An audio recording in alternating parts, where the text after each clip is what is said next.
Tanggal na nga sa trabaho eh. Paano ang gagawin ko? Sana natanggal ako eh. Malas eh. Nako! Paano ka kasi hindi mamalasin, ha? Wala kang ambisyon! Kontento ka na ganito tayo habang buhay, isang kahig, isang tuka! Tapos sasabayaw pa ng pag-iinom! Paminsan-minsan lang naman ito eh. Kahit na! Pagka lang...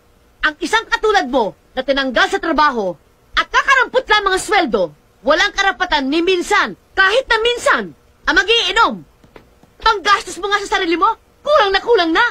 Iinom ka pa ng iinom. Nakita mo, yung mga anak mo, lahat yan. Nakita mo, gumaya sa'yo.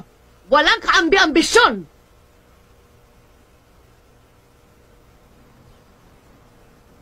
Naku, buwisit na ito ha! Saan naman eh? Talagang hindi na ba titigil? Wala na kayo ibang ginawa kundi mag-away ah. Kaya minamalas tong bahay na to eh. Aba, nagsalita magaling?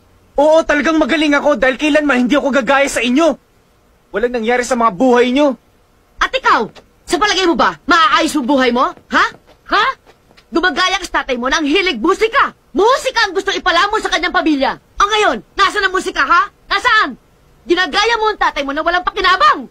Yan ba gusto mo mangyari sa buhay mo ha? Ned, sumagot ka! Musika? Musika ang gusto mo ipalamon? Sa pamilya mo? Putang ina mo! Hindi magagaya sa akin yung anak ko dahil walang asawang katulad mo! Kaya hindi natuloy ang pangarap ko eh. Dahil kinontra mo eh. Pinamili mo ko.